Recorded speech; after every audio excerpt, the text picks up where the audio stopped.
Hello, this is One Mana Left, and we finally have our 324 patch notes.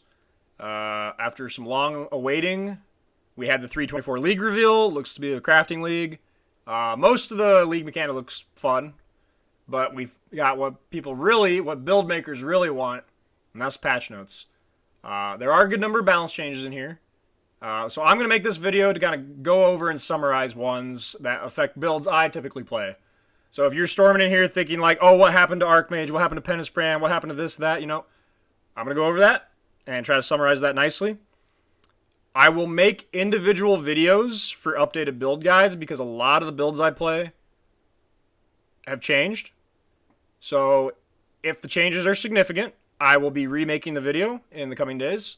So don't worry, don't spill in and be like, oh, you only glossed over Mjolnir for 3 minutes, go over it more.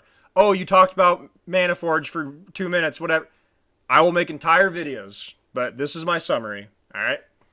So let's kind of go through quick and fast to the actual stuff that matters, okay? A lot of lead mechanic info, whatever. Let's get to the actual like balance changes because that's what people want. That's what we care about. That's what build planning is about. Soul Eater got nerfed. All right, cool. It wasn't really the hardest mod to begin with. It's now going to be even easier, but it's a Headhunter nerf. All right. A bunch of gems got changed. I'll go over them in order. You probably know things like Penance Brand nerf, whatever. I'll do some quick math on them. But the single biggest one that affects mana builds is the Archmage support gem change. So they've changed the skill entirely, the support entirely. And if you guys have been following me for the last like league or so or two, you'll know I played a very powerful build, this league particularly, that was using reverse snapshotting on Archmage. And I was doing so on what is the strongest spell in the game this league, which is also getting nerfed, Penance Brand Dissipation. I had said at points that if the nerf is less than 65% to Penance Brand, that it could still be like the strongest build. The nerf to Penance Brand was 66.8%, so I was very, very close on what the nerf would be. I'm a good guesser.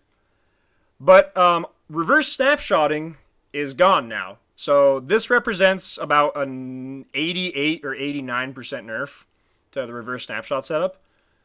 So, instead of being like, well, how do we modify? No, we had it. It was a good league. So to all of you who played Cast when channeling Archmage, Reverse Snapshot, Penance Brand, and Dissipation, goodbye. It was good. Well, let's move on, though, because this does open up something really, really interesting that there's a lot to theory craft on. I'll get into that. You'll notice that it says now it gives us flat damage based off of our maximum mana. And this amount is similar to what you would have had, probably about 30 to 50% higher with the old Archmage setup. But because we had nerf reverse snapshotting, they were forced into a corner and had to act. They've opened up maybe a different Pandora's box. Now, I'm not saying this is going to be stronger than reverse snapshot Penance Brand Dissipation, but it's going to be strong. And it's something very different. Because what changed here is you no longer need to spend the mana. So that's okay. You might think, well, Lavianga's Spirit, for example, you can now just juice up cost and have Lavianga's Spirit. Like, that's cool. But, like, okay, let's get to the big one. Mjolnir. Mjolnir is loosely associated as a mana item. It's very good. I've been playing it for several leagues now as Mana Bond. The reason you can't use Archmage with Mjolnir is because Mjolnir doesn't spend mana. That's one of the whole points of the item. It's very good for that reason that it doesn't spend mana, because it enables it to use a good mana gem called Mana Bond.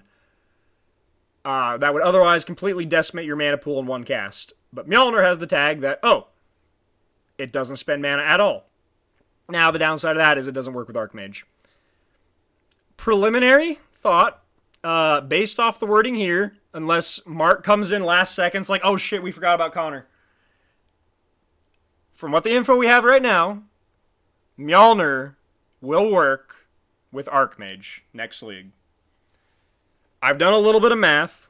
I will be doing some build guides on this in the coming days, but These builds will be stronger than Mana Bond Mjolnir. And they will be less restrictive in the gem choice. It will not be the power level in terms of raw power that the Penance Brand setup had, but it will be a very smooth, like, sports car type build. So I'll just give you a little bit of a teaser. Instead of being restricted to using Mana Bond, which actually can't even be supported by Archmage because it's an arcane tag, this opens up the possibility of basically every other spell in the game. And since nobody just uses Mana Bond because it's got a sweet 160 damage effectiveness and that's it, it's actually not a very good spell gem at all. It's just because of the tag that makes it good. But now with Archmage working on Mjolnir, we will have the ability to use some really overpowered spells that frankly have like 3 to 5 times higher damage effectiveness numbers. So this opens up, I'm going to shout out 5 or 6 ideas right now, and I've done some math, and I'll go in order of like best to worst, or worst to best, I guess. There's Crackling Lance Disintegration. Okay. Probably going to be better options.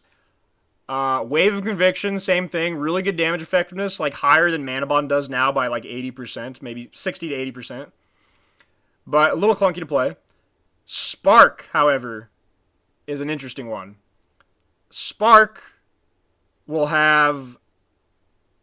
It's got 190 damage effectiveness, which is about equal, almost, to Mana Bond damage already. You probably need to get to about 300% to be on par with Mana Bond right now.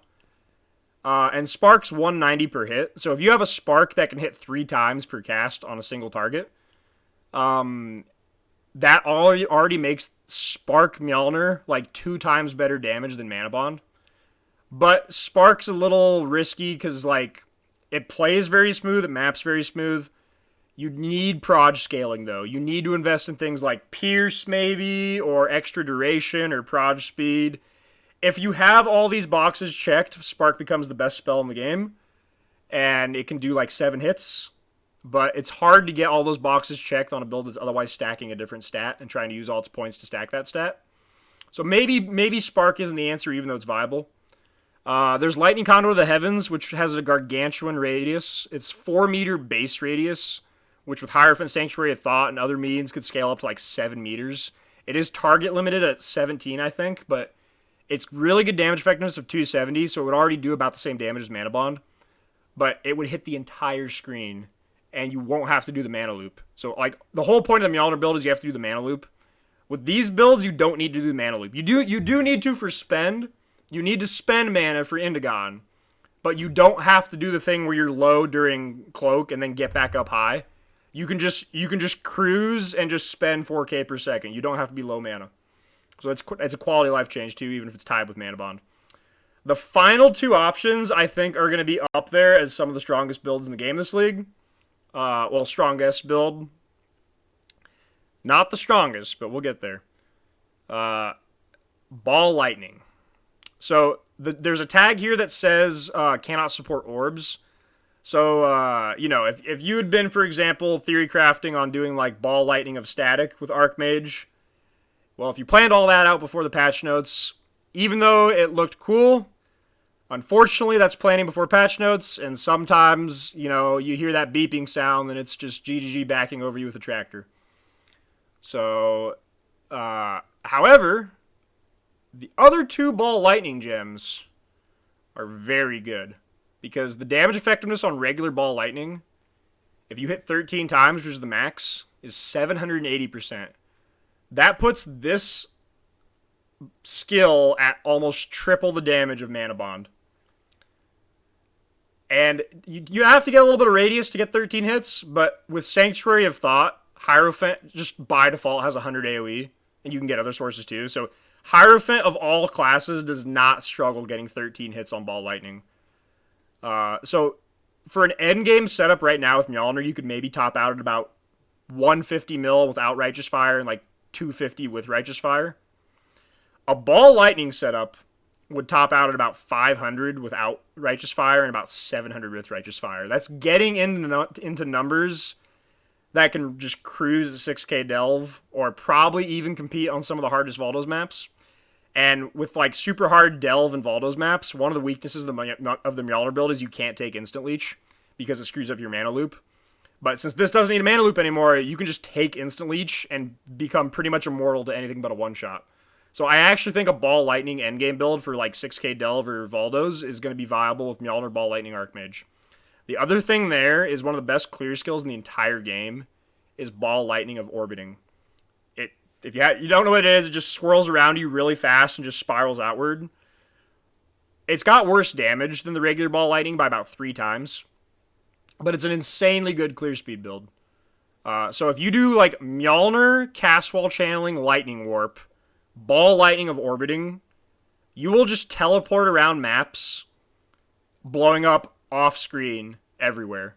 And you'll have like 100 mil DPS, like maybe 150. Which is enough to clear just like super juiced content. You will clear maps in like 20 seconds with that setup. So I think the endgame setup, one of the best combos is Mjolnir, Ball Lightning of Orbiting for map, and then Ball Lightning for like super hard content like Delver, Valdos, or Ubers. I will talk more on that after I theorycraft this out and paste this out. We just had patch notes like an hour ago, so I'm still kind of processing things, but preliminary thought is Mjolnir with an assortment of different spells is going to be very, very strong this league. Let's go through a couple other gems. Static can't be totem anymore. I'm just going to skip through. You can read these yourselves. Most of these are not very impactful. They've been changes of like 10 to 30%, whatever. Most of them don't really affect things that I play. One change here, this does affect the Righteous Fire build because I came to like playing with Cast Wind Channeling, Frostblink, and Wintry Blast.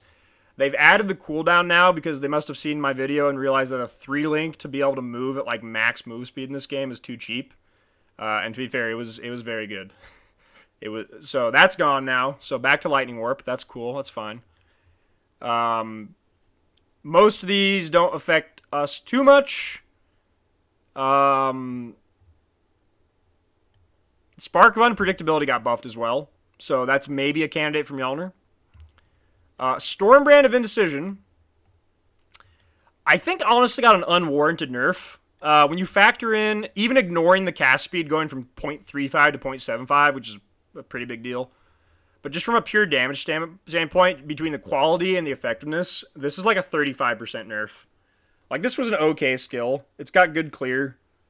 It isn't the best single target. And now it got a 35% nerf, so I'm borderline on if it deserved a nerf or not, maybe, but I think 35% is a little steep. I don't fully understand this one, but, you know, a lot of the Energy Blade characters aren't going to like this one. Embrace Mjolnir. Alright. Some Call to Arms changes. This support gem got added. This is very good for Mana Forged Arrows because we get all our percent damage from Battle Mage's Cry. And instead of, like, realistically, a Hierophant can't path down to Call to Arms. You just can't do it. But now you can get it as a support gem, which is awesome. So you pretty much can get Instant Warcry as Mana Forged Arrows. That's very good. And there's a couple other builds this league I'm going to be playing around with that use Instant Warcry, Battle Mage's Cry. And there's a few things with these changes you can do with that, but I'll explain those more in a video. Bottom two here, the 2 mana nodes on this tree got changed. They don't give 20% mana anymore now. Instead, this gives 10 and 30, so it's plus 20, and this doesn't give mana anymore. So we just don't take these 2 points, and now we get plus 20 up here instead, so it's the same amount of percent mana, but like plus 2 talent points. So, yay, we got 2 1 passive voices now instead of 2 3 passive voices. So yeah, I honestly don't really understand the reason for this change other than them kind of calling some of the reduced mana cost sources to get people away from using like free blessings, I think. Maybe it's because of the automation nerf with the 200 multiplier. Because like automation plus blessing on things like Armor Stacker or Sundance is like too OP. Except for the fact that it's a 200 multi. Which with a blessing aura is like all your mana if you put a 200 multi on it. But because it's a multiplier, if your mana cost is 0, well, you know, meme 2 times 0 is still 0. So I think they're trying to completely gut all the reduction sources that can get you to 0 mana cost. That's the only reason I can think for this change. But then for mana builds, it's actually a 2 talent point buff. Relikesh is getting nuked. 30 move speed is really detrimental to a lot of classes. There is, however, a build I'm going to be dabbling with that doesn't actually move, but it moves pretty fast. So I might actually consider Relikesh, because I think they're going to be a lot cheaper this league. For this big, slow Juggernaut character, you might think, oh man, he's slow. Missing 30 move speed is going to really gut him. Alright, I want to bear in mind this character killed Kitava like 3 hours ago. I don't move on this character. I do this. So, yeah, missing move speed, a lot, that's going to make the boots cheaper. But, I'm pretty fast just jumping, so I might consider using them and just jump around, you know? Alright. Flasks are changing. We saw this in the teasers. This is a big nerf for builds that have 90 all-res, but for builds that are around 75, it's the same. Against content that has penetration, it's worse. And if you're about 80 to 85 all-res, it's actually better. But if you're using sources of like Unbreakable or Transcendence, it's a lot better. But you'll maybe see more from me on that later. We get tattoos back. We don't get the big tattoos. We don't get Journey of the Mind, so it's not anything crazy. The res efficiency on the Shaman got nuked, so that's gone too. But there's a couple nice things like the shock reduction that's nice. Just to fill out like 100% immunities easily. Ruthless changes, no one cares. Monster balance doesn't change too much. So yeah, TLDR. There's one last point to make here. All right, we're gonna do some Control F here. All right, I'll make a whole video on this later. But Mana Forged Arrows is going to once again be the strongest build in the game next league. That's just the reality of the situation. I'll make a video on this. It's a lot better than everything else. It got no nerfs. It technically got buffs with the Warcry changes. Nothing changed with Inagon, nothing changed with Battle Mage's Cry, nothing changed with Widowhail, nothing changed with Storm Rain, nothing changed with Mana Forged Arrow Gem, nothing changed with Mirage Archer. I think they missed something. This is almost certainly going to be my endgame build next league, and it's going to be terrifying. So I'll get into that later. But Mana Forge is the Apex build next league. All right, quote me, print it, chisel it into the 11th commandment. You can play this clip in 3 months. I don't care. Mana Forge Arrow is going to be the strongest build in the game next league, period. Summary. Reverse Snapshot is dead. It's kill. We had our time. Awesome. It was fun. It's gone. Penance Brand is kill. Mjolnir with Archmage now is going to be insanely strong. There's going to be a bunch of different build combinations that can abuse that mechanic, and it's going to be amazing. I'm going to enjoy doing a little bit with that. We'll see what I come up with, but I think the Ball Lightning setup is going to be amazing. And then, yeah, Mana Forged Arrows, just, I think the Reaper came for Mana Forged Arrows, and then Mana Forged Arrows just one-shot him. So, it just kind of walked out untouched.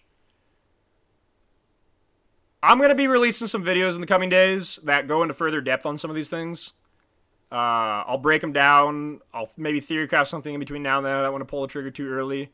I got some like kind of mid-league starter builds I'm going to come out with in the coming days, but overall pretty good patch notes, I think.